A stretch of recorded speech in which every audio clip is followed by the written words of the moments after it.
So I'm Jess. Me and my wife, Natalie, had our first pregnancy end in stillbirth back in 2016. So Leo was born when he was 37 weeks pregnant. And he was conceived through our second cycle of IVF, which was our fifth fertility treatment cycle. After he died, I started to blog. And 5 months later, I had early miscarriage at 6 weeks following a frozen embryo transfer. And we had our final frozen embryo transfer a couple of months after that. And then we brought home Eli in 2017. He is now 3.5. So yeah, that's me. Thank you. Nicole? Hi, I'm Nicole. I have 3 living boys, but I have had 7 pregnancies. First resulted in early miscarriage. Second resulted in our eldest, Alistair, who is now 10. The third resulted in miscarriage. Our fourth resulted in Ben, who sadly died in an accident after being involved in an accident, I should say, back in 2012 when he was a day short of 4 months old. We then went on to have another miscarriage, and then we had Toby and Edward. Toby's 6, Ed is 4. And so I parented pre-loss and then during grief, and then I have then also navigated bringing to the world 2 little people whilst also grieving and trying to navigate that as well. Gosh. David? My name is David Monteith. I'm an actor, director, teacher, podcaster, astronaut. I always wanted to be, but that never came to pass because I was rubbish at maths. But that's all beside the point. My wife and I started Grace in Action as an organisation after our daughter Grace died in 2014. My wife was 41 plus 2. She literally died after contractions had started. Waters had broken, and she died after that had happened, and it was just such a shock because you hear about it, but you never think it happens to you. We had a daughter called Alana who was just coming up to 3 at the time, and since then we have had Kira and Alyssa, who are 5 and 2. So we've got 9, 5 and 2 now. And once Grace died, I can't not talk. It's kind of who I am, and I had to write and talk about our experience. And I dug her grave. Actually, I decided that I wanted to do that, and I wrote about that. And I think it was a result of that I got nominated for an award, the Butterfly Awards, and in 2015 I won Inspirational Father. And my speech resulted in me being asked to speak at the launch of the what's the journal called? The Lancet. Thank you, the Lancet Stillbirth Series launch. And as a result of that, I was asked to speak at a women's conference in Denmark, where I managed to speak to 6,000 people. And as a result of that, I was asked to speak at a march in Washington, D.C.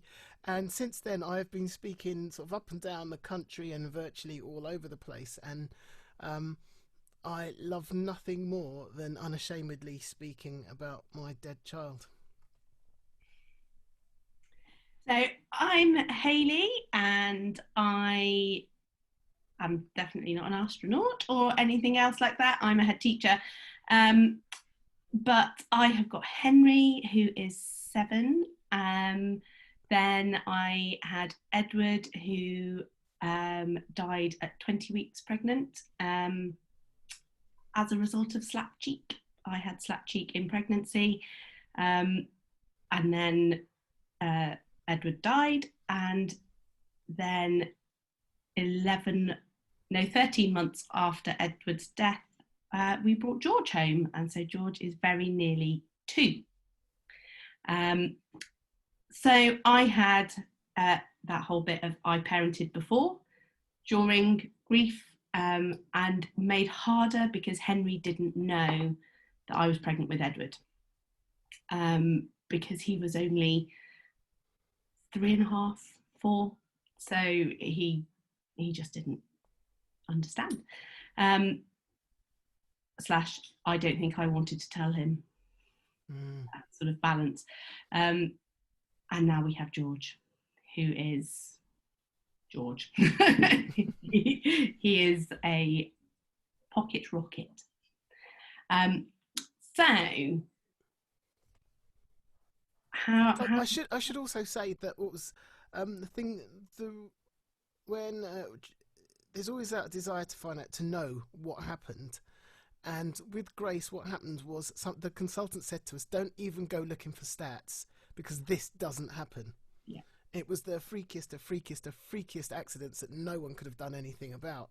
And I thought, coming into the baby loss world like that, and then later discovering that 50% of stillbirths could be avoided, that just made me angry at the thought that there were so many people who could have avoided what we couldn't.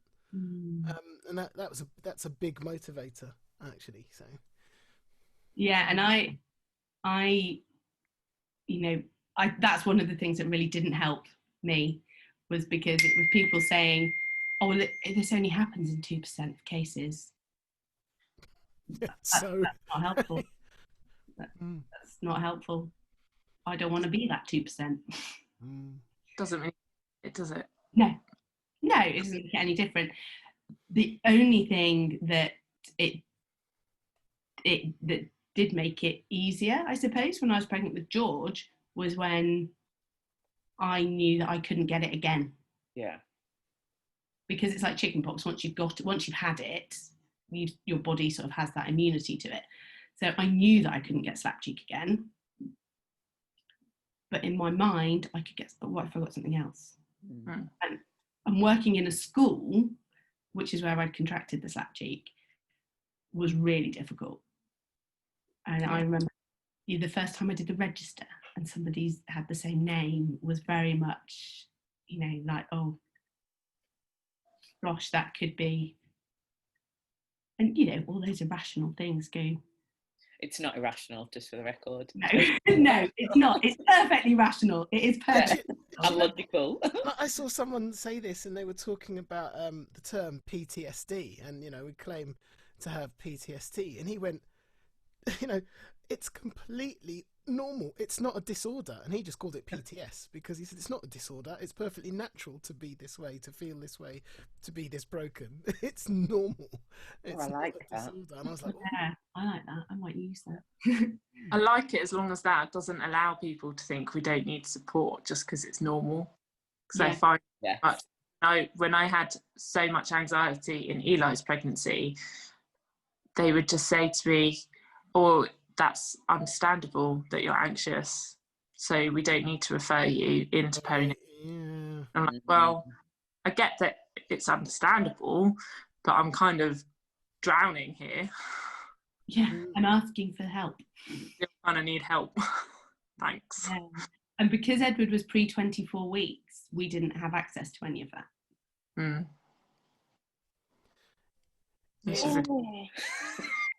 Currently, like, I just think it's so wrong. I find it really interesting, and I think, so my wife and I, we just after deliberating for 2 years about starting a podcast, we just did it in 24 hours and recorded a bunch of episodes. Like, okay, enough, this is nonsense. So we did it. But one of the things we were talking about was that's it. Sorry. One of the things we were talking about was the kind of things we might have said before it happened to us, and just go, oh my God, we were so wrong, naive, whatever. And it was something about the words, the differentiation between the words miscarriage and stillbirth. I think before I got to know so many people in the situation, was like, well, miscarriage is just one of those things, you kind of got to get on with it because it happens so frequently. It's nothing. A, you don't think about miscarriage being up to 22 weeks, and B, it doesn't even matter if it's up to 22 weeks. There's still, from the moment you conceive, there's still so much that's built into a pregnancy. And I just didn't think about that. And I think if anything has really, really, really brought that home, it's what's happened this week with John Legend and Chrissy Teigen. And it's not the fact that that happened. And I think I'm in this baby loss bubble So I think we're making real progress, and to be fair, we are. But I'm surrounded by people who get it and who understand and are pulling together. And then you see all the comments, the horrific comments that they got, and you think, oh wow, I knew there was still work to be done, but there's still much more work to be done than I feel like I'd kind of let myself relax a little bit, and it's kind of a reminder that we're not even halfway there yet. Yeah. Nicole, how did you find, because you've obviously kind of done the whole cycle of parenting and pregnancy after loss, with grief and then the sort of grieving and pregnant and then grieving again. What kind of support did you get to find it yourself? Well, initially, when it was like my first pregnancy where I lost, that ended at about 8 weeks. All I got was, I got time off work, which was amazing, but that was it.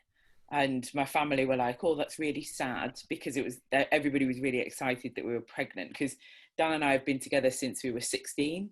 So it was always like, oh, you will have children, and you'll get married, go to university, get married, and your life will play out in a certain way that has been described and sold to you by Hollywood and film and everything that is beautiful and lovely Disney in the world. Yeah. And so when we fell pregnant first time, after like, I think we tried like 2 months or something like that, and then we lost, I chose to name the 3 pregnancies that we lost just for my own healing, and so we lost her, and I unceremoniously dumped all the notes in the bin and just went, well, that's not going to happen, and then proceeded to believe that I was never going to have children and it was never going to be possible, and this was just how it was going to be, and had to sort of rewrite my own internal story and acceptance. And at that point, so my dad's adopted, so I was like, right, well, we'll just adopt, and that's how it will be. And then we had Alistair, and all that happened was Dan denied that I was pregnant in his own mind. He's completely switched off from it, and I was petrified, and every time I went to the toilet I was like, so when am I going to bleed? When is this going to happen? When?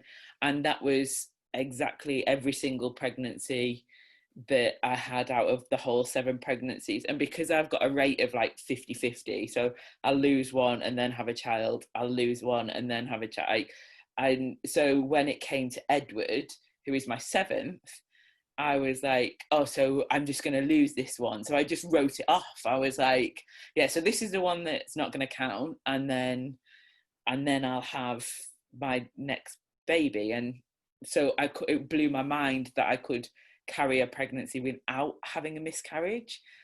And I didn't come into the world, this community, until after Ed was born, even though we'd had Edward was born 2016, Ben died in 2012. I only started the charity it wasn't even a charity when I started, it was a campaign to just raise awareness about child loss and for bereaved parents with Our Missing Piece, which I realise I've not mentioned. I'm so good at this. But yeah, so I just thought that miscarriage was just one of those things, and my cousin has had 7 miscarriages, and my sister has had them, my mum's had, I come from a family of women, and literally I would say 80% of them have all had miscarriages. So it was just one of those things of, oh right, well, you've missed a period, oh well, and so didn't even think that I would need it.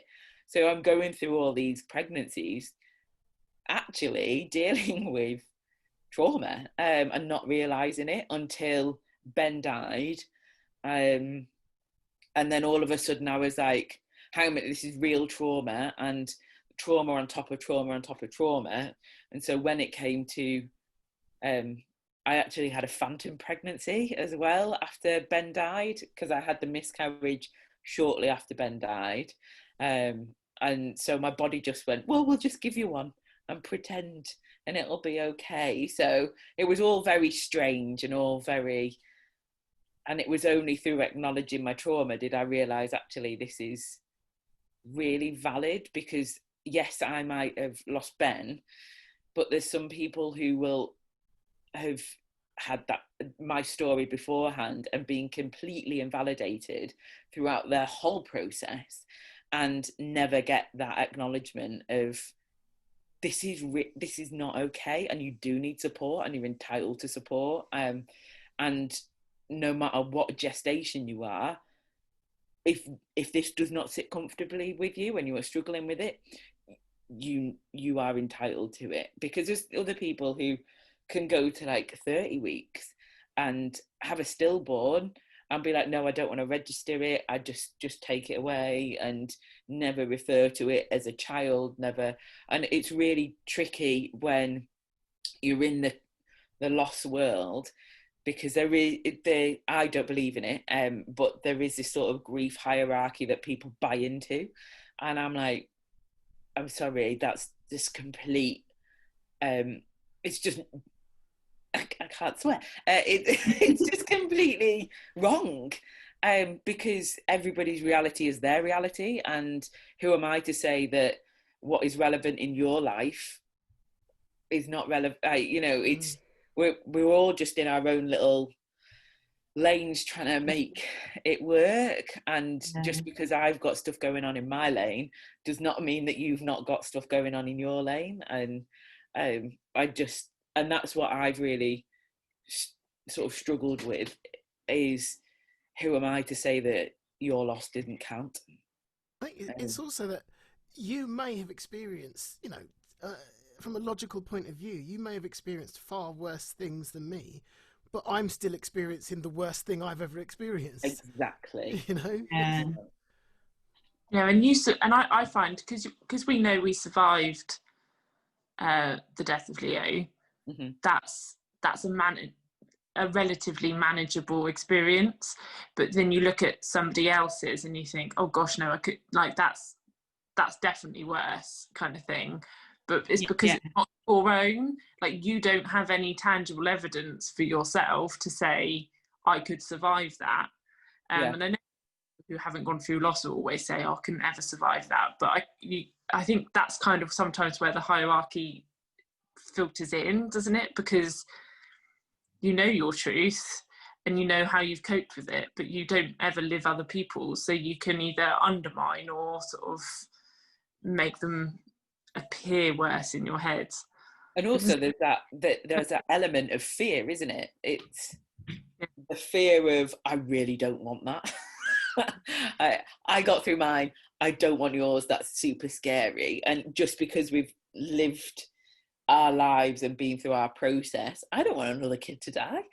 And I know people who have lost several kids, and I'm like, no, but you deal with it because you would. And it's amazing, because I don't, every time I hear someone say, I've had however many pregnancies and I've got this many children, so I listen to you, Nicole, you say that, and it's all I can do to sit up in my chair, because I know that the subsequent pregnancies we had after losing Grace, every day of it was hell.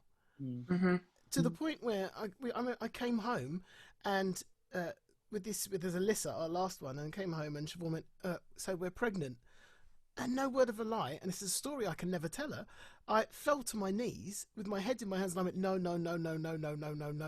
because the thought of the next 9 months, and Siobhan always goes late, so the thought of the next 9.5 to 10 months, living with this every day, it was almost more than I could bear. And we realised, I don't know how you do it. You are so much stronger than we are, because we realised we couldn't do it again. We don't think we'd survive it. So my thing was to go and get the snip. The moment she was born healthily, I went and took care that was never going to happen again. I've tested it; doesn't seem to be happening. Dan did the same. And it was like, I can't do this again. Can't. And yeah, local anaesthetic because I'm hardcore. And that's, that I was, so before this last night, I was speaking to Adam and I was like, how was it for you? Because I know how I kind of deal with it. And I talk about Edward all day, every day, if I could. And so I've just started a new job and the people I work with know about him. And, and I said to Adam, you don't really talk about him. And he's like, well, I don't need to. I said, well, what do you mean you don't need to? And he's like, well, I know he was there and I know he existed and I'm good with that. And I was like, but how was it when I told you that we were having George? And he was like, oh no, he said, I was terrified. He said, and now anybody tells me, he said, until that baby is here, I'd rather not know. He said, because I can't think about what might be. And he's like, he finds it really difficult when people are like, oh, we've just found out. And I was like, oh, please don't give me that. I can't. And even other people's news, he's like, oh. Yeah. I find it really hard to say congratulations. Yeah. I can't tell me they're pregnant. I have to find something else to say. I just can't. I just have that fear constantly. Yeah, no, Dan did the same. Dan went and got the snip after Edward was born. He was 6 weeks old because ironically, just before Ben died, we'd moved up to Scotland and Dan had booked in for a vasectomy. And I looked at Ben and I was like, oh, how can we not have another one? Because I wanted like a rugby team. I've always wanted a huge family. I come from a massive family and I love crazy houses. And I looked at Ben one day and I was just like, oh, Dan, how can we not have another one? And so we cancelled the vasectomy and Ben died a week later. And I was like, oh, I would have sent him back in and got him redone. I would be like, sew them back up. We're having more children. And that is like a thing. And so it was only when we had Toby, and that was where I found parenting during grief and after loss, and then having Toby was that my pregnancy, I detached from my pregnancy, and I had to make a conscious effort to be like, okay, this is a baby, this is coming out of me, and all of my children just so happen to be clones of each other. So I was like, he's gonna come out looking like Ben. And I on purpose found out whether he was a boy or not, because I was like, I need to prepare myself for him. If he's a boy, I need to get my head around that. And so we found out he was a boy, and I was like, right, okay, he's gonna come out looking like Ben, and we need to be ready for that. And so I wrote, it's the only time that I've actively written to a pregnancy. I wrote letters to him, and Dan was deployed whilst I was pregnant. So I was like I was living up in Scotland, 200 miles away from my family, with no husband, a child, and grieving whilst also pregnant. And it was just, I started writing. I got a doula for one and looked after myself, because I was like, I need somebody else who has got me to hold me and just be like, so started writing letters to Ben, to Toby and Ben, and to Alistair and to Dan, and just like blurbing it out. And then when my biggest fear was not, I was completely oblivious to stillbirth. That wasn't on my radar. That wasn't something that I was like, you get to 24 weeks, you are bringing a child home. Whether that child then lives is a completely different story. And that was always my 4-month period of, once they got older than Ben, I could then sort of kick into gear a little bit. But I'd had postnatal depression with Alistair. I thought I was starting with Ben, and then he died, so it didn't matter. And it was one of those things where I'm like, I don't want postnatal because I need to be able to connect with this baby. This baby, we want him. He is much loved, but I'm scared. I don't trust myself with him. And so once we got through Toby and thought, oh, well, we've had a baby and we've done all the firsts of all of that, and he's hit all his milestones older than Ben. And so when we had Ed, I just never thought that I would have a problem with having a baby in the house again. And I was so wrong. And because I'd not thought about it, I was completely blindsided by it. And I didn't get postnatal, but I definitely needed support. And that was a point where I was like, Dan, I can never have another child in this house. And I was like, okay, I love being pregnant. I want to be a surrogate desperately. Dan's like, I'm not putting up with you pregnant if it's not my baby coming out of you. I'm like, oh, I thought I bloomed. Apparently I don't. And so it was that immediate point that I was like, go and get it done. If anything, and his words were to the doctor, who was like, oh, well, are you absolutely sure? Because I think we were 32 at the time. Are you absolutely sure you don't want any more? And he just went, my son died. I know that if any of these died, I don't want to replace them. And that's what he said to this doctor who was about to go into his testicles. This doctor's like, okay, right. We'll do this.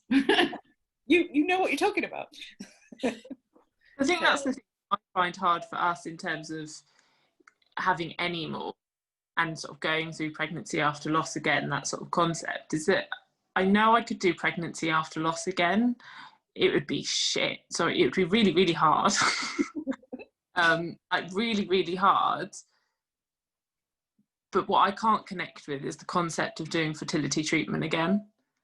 Like that whole, I think because for us, it's sort of like, it extends out what that risk is. It's like that risk isn't just about pregnancy and losing an actual pregnancy or baby. It's also about losing them, that concept of them, I suppose, beforehand. And before we even got to Leo's pregnancy, we'd gone through 2.5 years of fertility treatment. And like, so I was already in a quite, I suppose, vulnerable place when we got to Leo's pregnancy. Like, I was really anxious in Leo's pregnancy, and it really took me a long time to kind of believe in him when I was pregnant. And I definitely didn't get the support I needed during fertility treatment, because I don't think I realised it was anything, I guess, not quite right. Like there was nothing around me that was saying this isn't how you should feel right now necessarily, and therefore you need support. It was only once Leo died and then I entered into the world of the baby loss community that I could start to recognise, actually, XYZ feeling warrants XYZ support, and you should actually have that. So yeah, that whole concept of going again, I just can't, because it's not just the pregnancy, it's like, it's allowing yourself to even dream of the concept of even pregnancy is hard enough, let alone managing that, which we all know is like insane. I don't think I could go back to fertility treatment and the challenges that brings at all. No, that's completely, like you say, that just elongates the process. I think after Edward died, we went to the hospital for our post-mortem review with my wonderful consultant, and the best thing he said is, you have to give yourself 6 months. That was almost that permission to have that break, and that was such a helpful thing, because some of the most unhelpful comments were, well, at least you can, and you can always have another one. Anything that starts with at least. At least, or if, So for him to say, you must give yourself 6 months. It was that sort of permission, I guess. And then when I was pregnant with George, I was really fortunate, but I know Jess and I have talked about this a lot, is about that. I knew at that point that I needed to drive my own care, and I knew how to access the support I needed. We were lucky. We talked about this, that it shouldn't be about luck, but that Adam and I were able to access Petals counselling after Edward died, and we had 3 out of the 6 sessions. The lady just wasn't my lady, and I think that's also the other important thing, is finding your person. But actually, that was available to us because of how old Edward was when, you know, he was 20 weeks. But, you know, I know several people who have had the early losses, actually, that they should have access to that too. Well, because I often compare our loss of Leo and our miscarriage, and there's aspects of our miscarriage that I would say physically were more traumatic than Leo's birth, and sort of the things that surround that, and so much of it because of Leo. You know, things like being in the same scan room, being scanned by the same doctor who told us that Leo had died, having that sort of physical response to her voice, and just her presence, and just being back in that place. So whilst the miscarriage was traumatic in its own right, so much of it is because of the trauma already of Leo, and it was all interlinked. So I think you can never say there is X level of trauma at gestation, because, you know, physically, let alone emotionally, that's going to be so different for different people depending on how their loss comes about, you know, and what's involved in that, and how medicalized it is. Not that it's necessarily a bad thing, but I just mean, you know, that experience is never going to be defined by how many weeks gestation you are. No, and I was induced with George, and again, it was that whole, you can't take me to that level. You can't take me down in the lift. You can't, you know, those key things. I can't go in that room. And I have to say, the staff in the hospital were amazing, and they all read my notes before they spoke to me, because I think they were just quite aware. There was nothing on my notes that said, although there should have been, there wasn't anything on my notes, but, you know, they were just really considerate, and I found that really helpful. And I said, you just can't take me down the lift. They went, no, that's fine, you can walk down. I was like, good, I'm not going in a wheelchair anywhere. And they were like, no, that's fine. And it was those little bits that really helped. It gives you your control.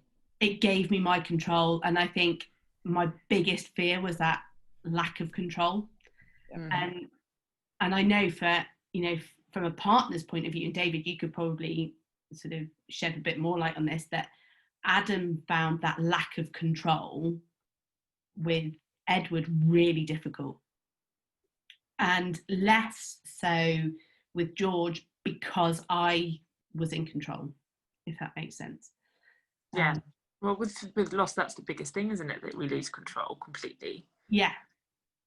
I think as a I have children.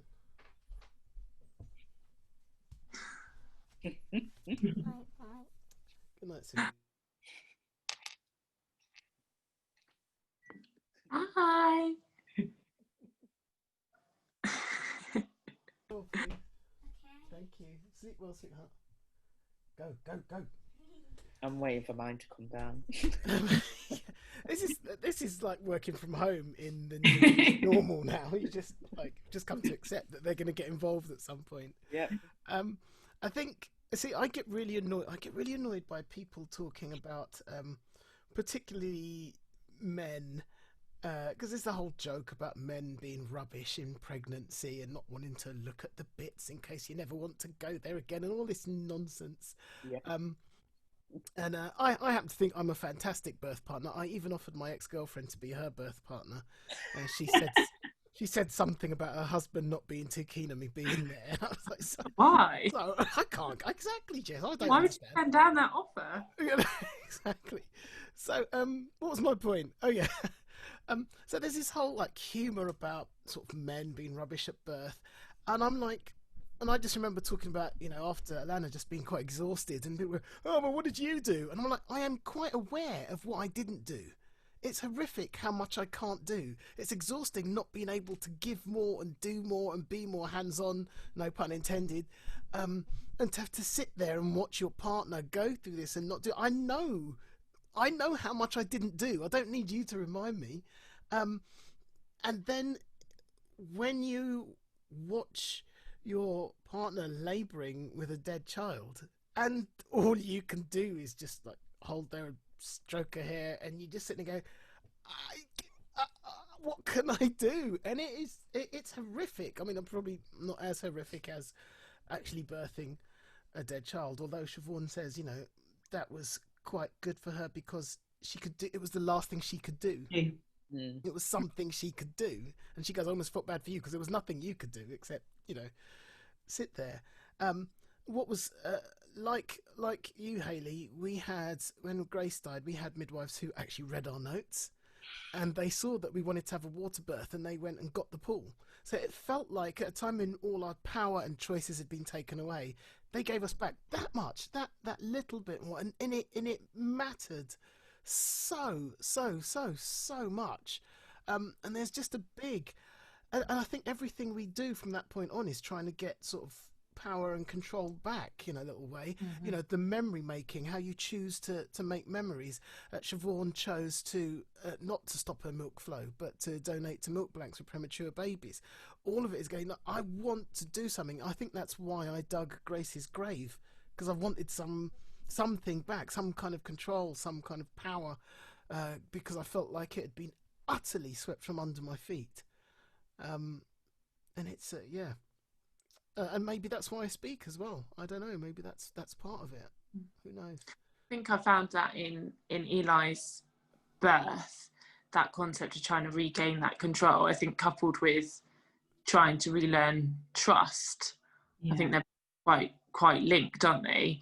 So I was really risk adverse for Eli's birth. So my birth plan and everything, all my conversations were trying to make sure that people understood where my brain was at, and I really needed them to understand that when I was in a relatively clear state of mind of pregnancy and not when I was in birth, in labour. So I sort of made sure that my notes had the reasoning as to why I was this risk adverse, and like, this is why you must do this, and not feel so that was kind of my ability to sort of put myself in control of my birth, and try and like regain that trust. And I think the biggest thing that we found in Eli's labour was that the point that he was actually born, that sort of element of care left, like physically everything left the room. Our midwife left the room, like everything just left. That sort of care and attention of us, having gone through the history that we had, just disappeared. And Eli deteriorated, and they needed to come and check him over and took him to HDU, and Nat went with him, which was terrifying because all of a sudden, well, as far as I was concerned, he was dead or dying.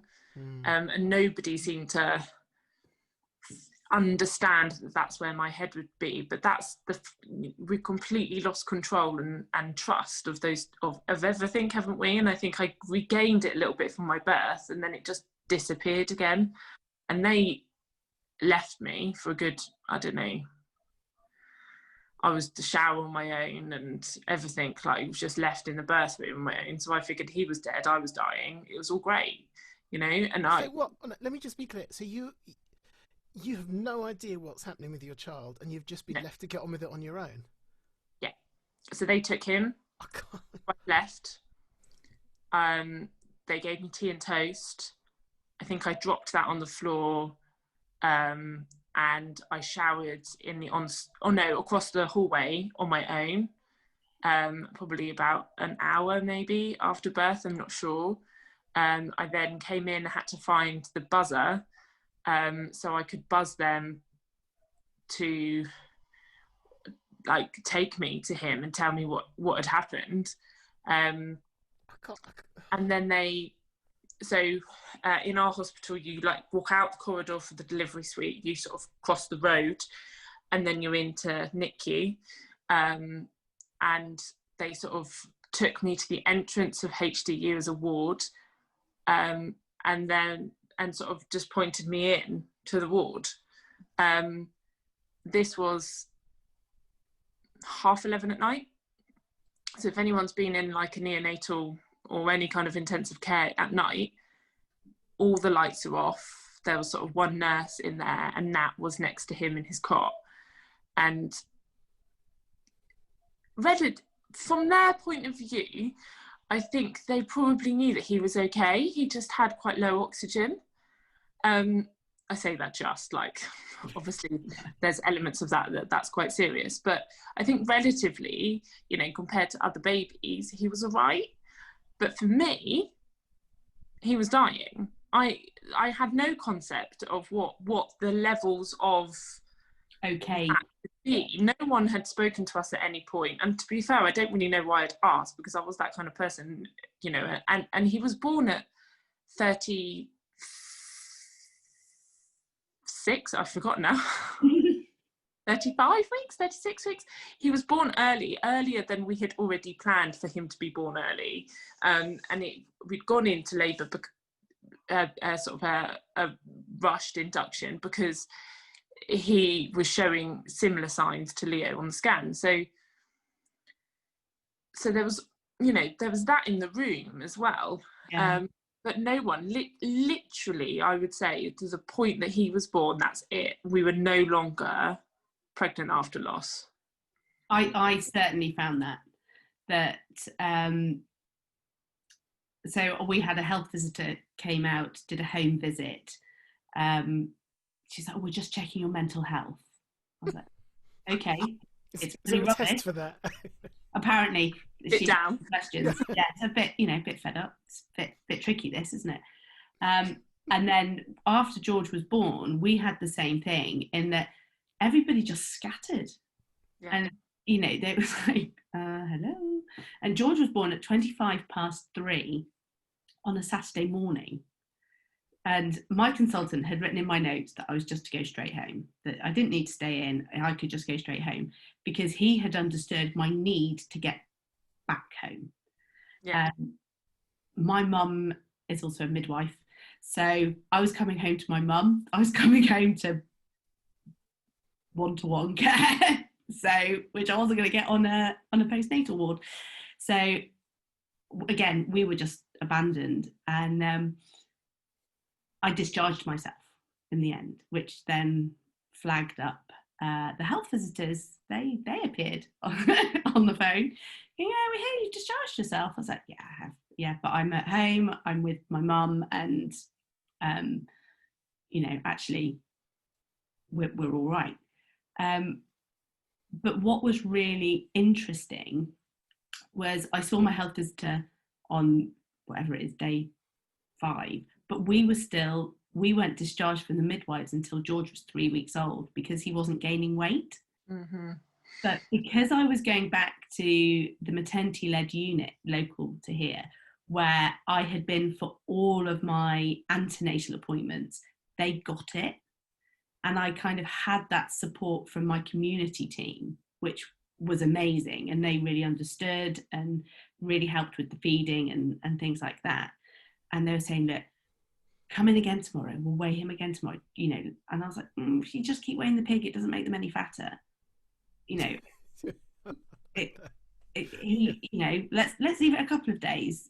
And they were like, no, so every other day I was there. And then as soon as they discharged me, I saw no one until George's 12-month review.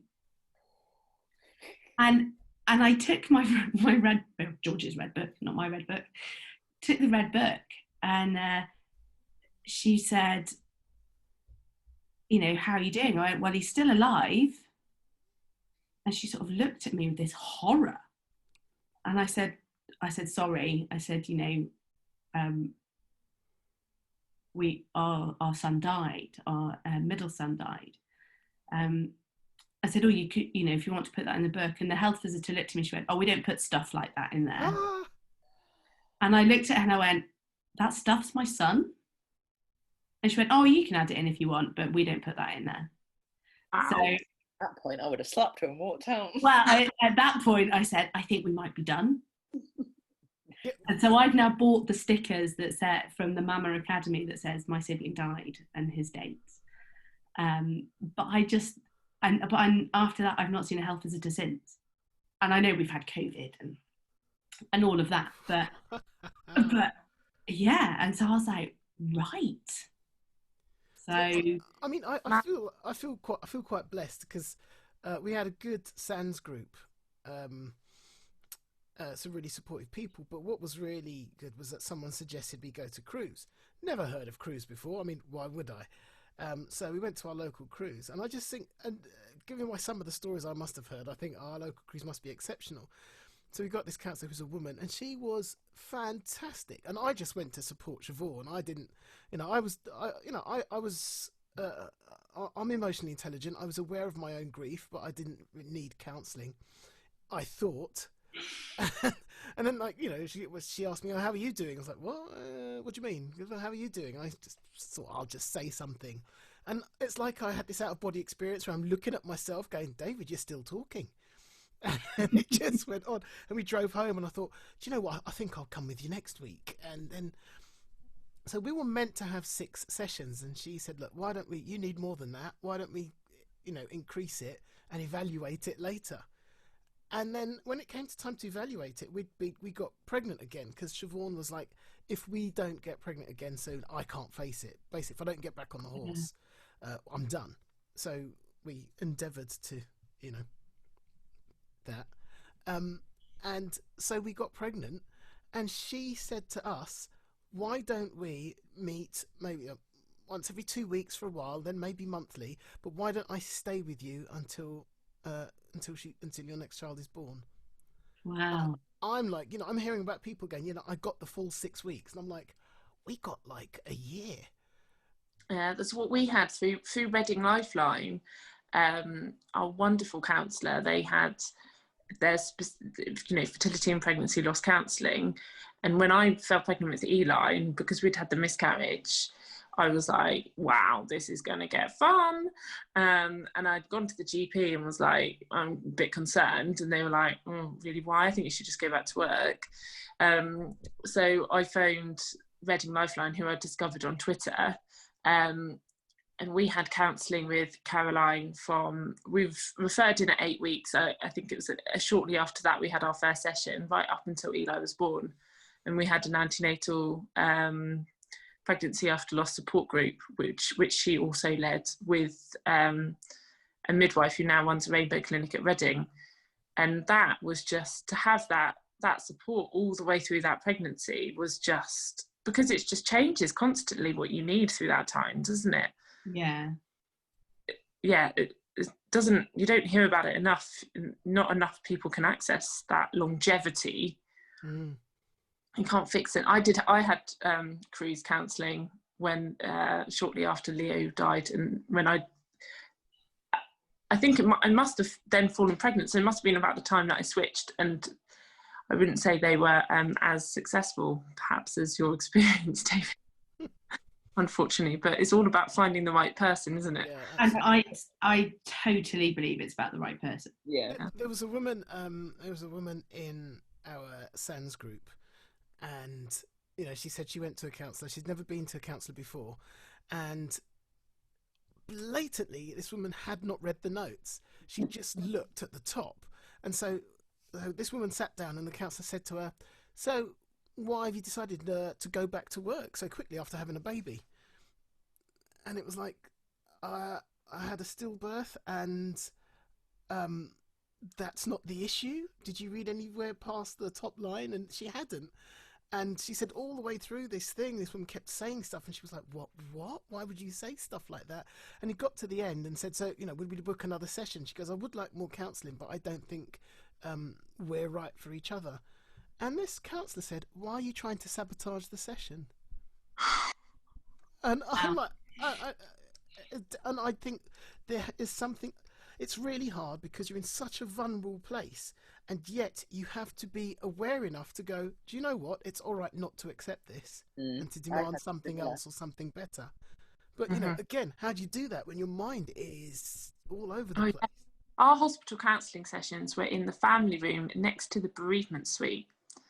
So I had a counselling session, and literally, like, as close as this wall is behind me, I knew that wall, the other side of that, was the room I stayed with Leo in only a few months prior. That presence in my, like, that full presence, being that close to that, like, sanctuary that we stayed in and left, and then to have to return there and, like, try and get counselling and try and ask questions about why our care was so poor, or why they left him in the mortuary for 6 days without telling us, and it was so, what was the word, like, suffocating. I was like, how is this a place where I can have counselling? And I think I digress because I can't even remember how I got here, but, like, I just don't think that there's that holistic view. There's definitely not that joined up service thing going on. And I know as a head teacher, I get children into school and we don't ever ask any of that. But I have children who are terrible sleepers, and I don't know why. But Henry has always been an appalling sleeper, still is at nearly 7. And the minute I was sort of sensing that George was going the same way, I thought, I'm not doing this, because actually trying to parent a child after loss whilst you're exhausted was never going to be conducive to anything other than tears on both parts. So we contacted a sleep consultant and said, listen, I know I'm building bad habits, but I don't know what else to do. And the first thing they asked was, have you experienced any pregnancy loss? Really? And I was like, wow. So, and I filled in the questionnaire and I said yes. I put my mobile number on, and I got a WhatsApp from Lucy at Calm and Bright, and she, just really helped coach me through that, but understanding that actually my grief wasn't helping George to self-settle, because I was needing to hold him, to put him to sleep, to get him to sleep. So, and I just thought, you know what, they had the insight to ask me actually what had happened, more than my health visitor had. And actually, we don't ask that when people apply for school places. And actually, I think that's just as important. It's made me really reflect. We went out of our way to tell every teacher. So, yeah. We're about to apply for Eli, and I'm like, right, okay, my questions are, and obviously you can't go to a blooming open evening at the moment, can you? Oh, we are. I was like, my questions are, how do you cope with gay parents? And how do you cope with bereaved siblings? Because, like, double whammy for him. But it is those... What were you thinking? You really want to, like, know that they're in a place where those things can be... Not, you're not expecting miracles here, but that needs to be attended to in some way, and you don't know through the duration of 4 to 11 what's gonna come up. And it's certainly, and Nicole and David, you've probably experienced this more than I have, because George isn't at school yet, but I know from my position on the other side, I would want to know that the values and ethos of my school matched with that. And I just wonder whether Edward's death influences that? I find, so Alistair started school, he was just about to turn 3 when Ben died. And so the preschool that he went into, everybody knew us, everybody, because we were the talk of the town. We were they're that family. And so me, me being me was like, oh yeah, by the way, it's me. Yes, you're right. And because we're in a military community as well, everybody's husbands had been to the funeral, and so if I didn't know them, they knew me. So I was quite like, yes, you're right. And so it was a safe bubble. And so when Alistair went to primary school, there was no need to have that discussion. But then when we moved down to London, automatically, because at that point, Alistair had witnessed Ben's accident. So Alistair, we had to have an open dialogue about Ben and what had happened, because it was my gran who quite soon after Ben died, I would say within the first day, said, you need to talk to Alistair about it, because she'd had a friend who'd her brother had died of polio and nobody told her. And she'd been in the hospital with, I think, TB and survived, but her brother had gone in with polio and died, or the other way around. But she'd come home and her brother wasn't there. And she asked her mum broke down, and so she never spoke about it again. And it was an unsafe environment for her to be, and it had scarred her for her whole entire life. And so the moment that Ben died and my gran's friend found out about it, she instantly got hold of my gran and said, you need to tell Nicole that she has to talk about Ben. And thus the world now knows about Ben. But it was very much a managing of a 3-year-old's concept of grief and what that is, and death. Yeah, and it was a case of, okay, so we got a social worker in straight away, and we were lucky that the military provided that resource for us. And because of how Ben died, it had shook the community. So there was a lot of support for all of the kids around, and so it was, right, this is how you talk to kids. So we were instantly, my first question was, how do I tell my nieces and nephews that Ben has died? And so they were like, you tell them that he's died, no makeup, not going to sleep. Because somebody said that to me, it looks like he's sleeping. And then I have been emotionally, like, whenever my kids are sleeping, I am petrified that they actually are dead. And so it's like really important, this language that you use. And so to Alistair and to all of their siblings, it is, well, I've got a brother who's died, why haven't you got a brother that's died? You know, it's their reality is so plain. It's like, well, everybody's got a dead brother or a sister, surely. Like, why aren't, you're weird that you're not. we have made it it's such a part of who we are. Yeah. Now that and that's why we tell the people at school, because, you know, it might come up, and you know how you need to know how to do it in front of the class. To the point where I think it was Grace's birthday, and we went to Hobbycraft to get some stuff to make cards, and I start to find this stuff really funny, which just says something about where the journey takes you. And we went to the counter and put all the stuff there, and the lovely girl behind the counter was like, oh, is it somebody's birthday? And I was like, oh, you shouldn't have asked. Here we go. And then, like, part of me's going, let's see how she deals with the answer. And I'm kind of like, I feel like I've got two people in my head, like, taking bets on what her face is going to do. And Alana goes, it's for my sister who died. And the people in my head are going, here it comes. And her face just went,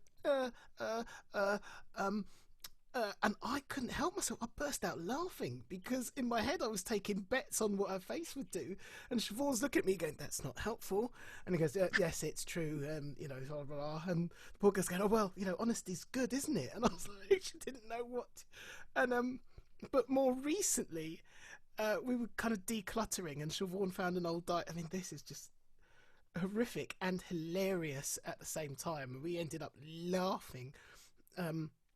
After a moment's intense silence, Siobhan was looking. She found an old diary from when she was pregnant with Grace, and in it she'd listed her fears. And she sat there and went, "I never dreamt that one of my fears would be a dead baby." And Alyssa was on the floor, who's just turned 2 at the time. She started she started going, "Dead baby, dead baby, dead baby." There's this moment we just looked at each other in horror, and then we burst out laughing, and we go, "This is what happens when the death of a child is matter of fact in your home. When you talk about it, it's gonna come out somewhere." So her teachers need to be ready for that. Yeah. For that. You know, when the dead baby becomes immortalised in Baby Shark. It was when we moved down to London, and Alistair in front of his class just went, "Oh yeah, so my brother died, and he got a plastic bag stuck on his head." And I was like, and I had to explain to the teacher that that's not how he died. I was like, he didn't get a plastic bag stuck on his head. Great safety, don't put them on there. And then I had parents coming up to me going, "I don't think it's appropriate that he's saying things like that." And I went, "Well, to him, it's true." Yeah. It's really appropriate that they know that about him, because it was only when I was pregnant with Ed and I had Toby and Alistair there was a conversation. We didn't know that Ed was a boy, and there was a conversation of Ed was a mum talking to Alistair, who was going, "Oh, are you excited about your new baby?" And he just went, "Well, I've already got 2 brothers." And they were like, "You mean Toby and this little bump?" And he went, "No." She was like, "Yes, you do. You mean this brother and Yes, you do. brother." And he went, "No, I don't. I've already got 2 brothers. One's in heaven and this is Toby." And she went, "You mean this one is in heaven and is waiting to come to earth?" And he went, "No, Ben, he died. And he was 3 months old and he was a baby." This 6-year-old is having this like full-on argument with a grown-up, as if to go, "You're stupid." And that mum just went, "What?" And I was like, "Yeah, he's correct. His brother died and this is Toby, and we don't actually know if this is a boy or a girl." She turned around, walked away, and never came back. Like, Amazing. I need to know that you guys have got support for my children. And it was one of the first things. Like, we've literally just recently moved Toby, Ed and Alistair's schools from the local village school. Alistair's gone off to boarding school because our youngest Ed is autistic, and his dad's deployed, and he's got a dead brother, and he's got, you know, a bazillion things. And I'm like, this kid needs stability. And this is his 4th school where he's never been able to keep his friends. And I'm like, right, we're going to put you in a stable column, and then whatever happens around you, at least you've got consistency. Toby and Ed's school that they're at were completely unable to support Toby's life situation of, I've got not only an autistic brother who I help care for, I've now got a brother in boarding school, I've now got a dad that deploys, and by the way, my brother died. And so I understand grief in a completely different way to everybody else, and I'm only 6. And it's like, this little person has got more on his plate than the average adult. Yeah. And it's like, why on earth are we not putting them in an environment that is completely aware and supportive? And every school that I go to, I'm like, right, okay, so their brother died. Do you need resources? Because I guarantee that there are children in that class who are going to experience death, and who, whether it be their parent, grandparent, rabbit, You know, this is a life process and you should be supporting them, because at some point they are going to talk to Toby, and Toby will say, yeah, I've got a brother Ben who died, and he's just going to bring it out in conversation, just as his brother will or won't now that he's 10. Now there's that older range. Alistair chooses not to tell people about Ben, but what he does is he tells people about what I do. And I think that's really interesting, because he's like, I don't want to have a conversation about my emotional relationship to this situation, but I'm proud of what is going on with regards to him. And it's about, I'm now having to navigate how I feel about him not bringing up Ben, and me having to go, that's all right that you're not bringing up Ben, but it hurts my heart a little bit. And that's the parenting after loss, is like, they're going to have their own relationship to your grief, and trying to navigate a world where there are times when I'm sad because it's Ben's anniversary or Ben's birthday, or, you know, I've found an item of clothing which I swear I put in the memory box and it's miraculously appeared somewhere.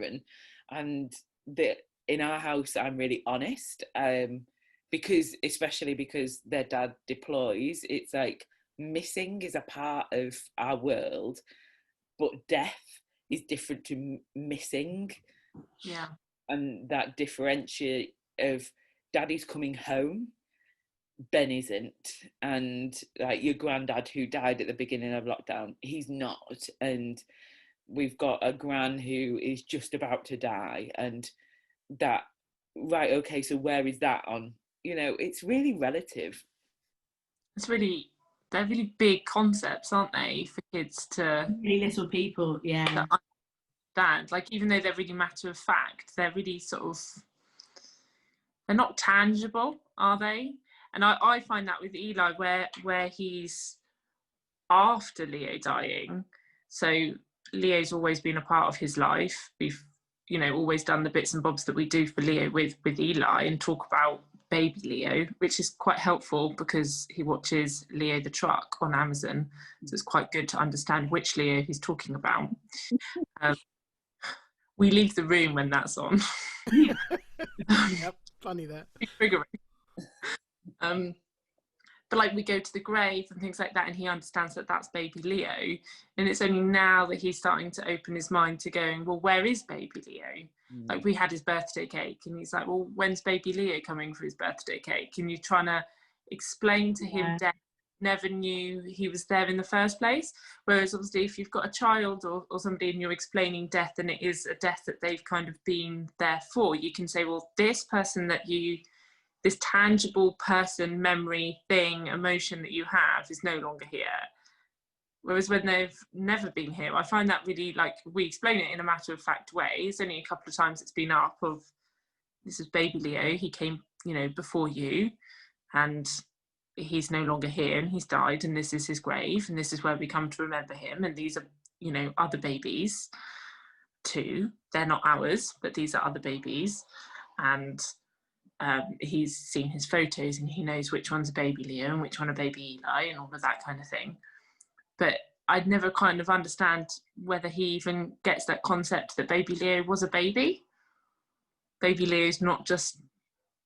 It's interesting because I'm seeing that at 3 different ages. So we've got a 9-year-old who was there, and you know, she's up and down like this. Sometimes you can see she's really aware of it and feels it. Other times we go to visit the grave and she'd rather play in the car.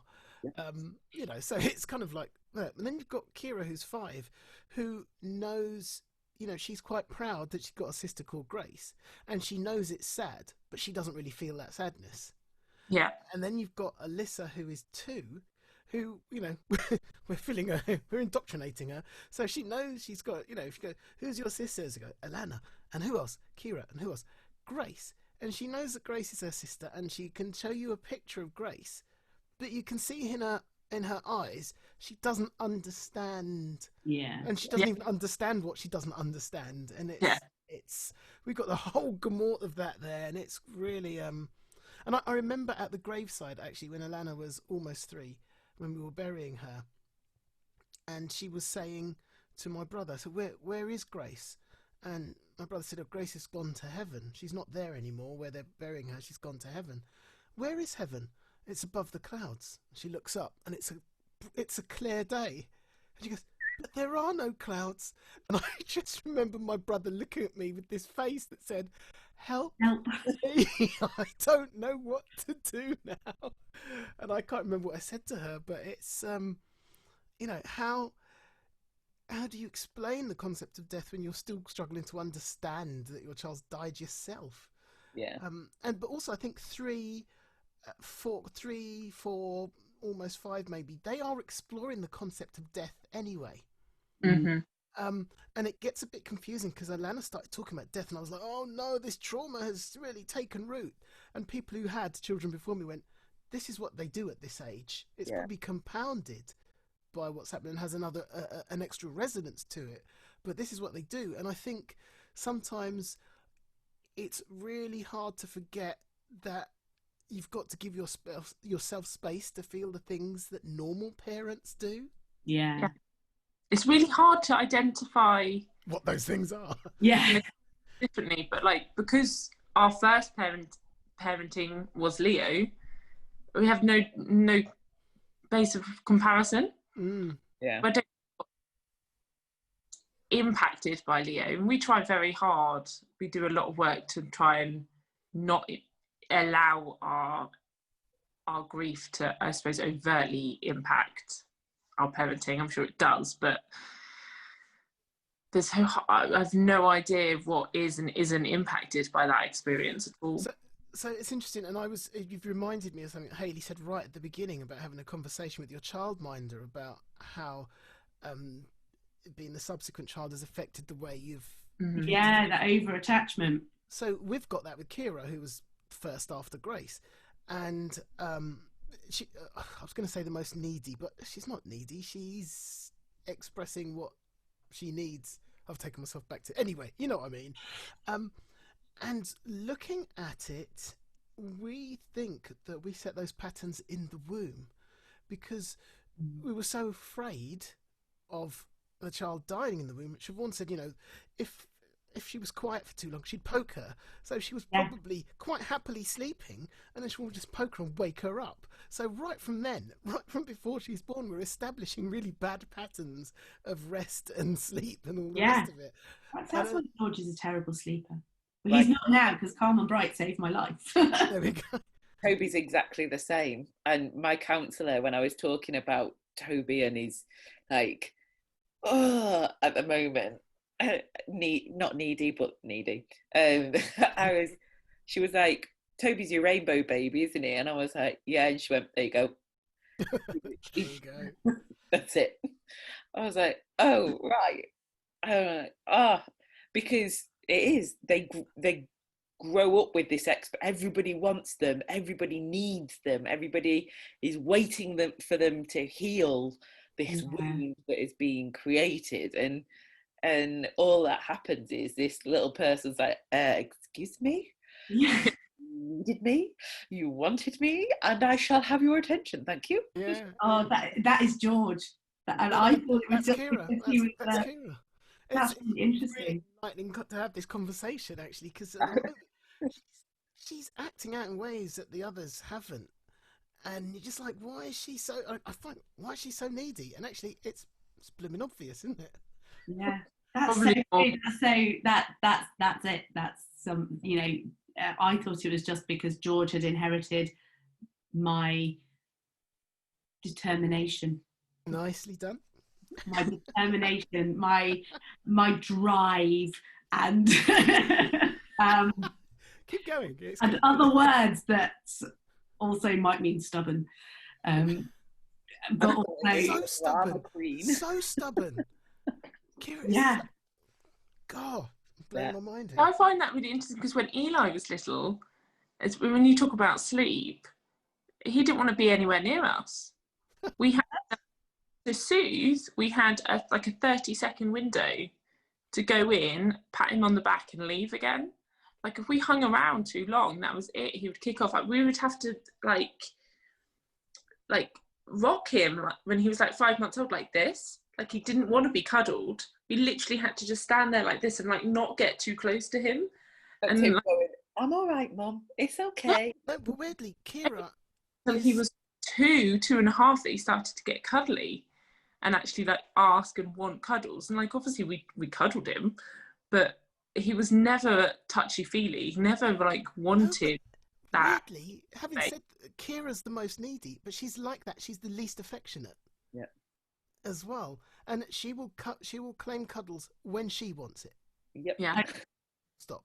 Not when you want it. Like the others will take, I'll have all right then, I'll have a cuddle. She's like, no, what are you doing? And the others will kiss me goodbye, and she'll be like, bye, Dad. In the morning, George will stand at the window and he'll go, ta-ta, Mummy. I'm like, can Mummy have it? What are we doing? And some days no. Whereas Henry This is fascinating. I'm sure there's something genetic. Right, my lovely people, thank you so much. We have been chatting for nearly an hour and a half. And we could go on all night. Yeah, we could. So thank you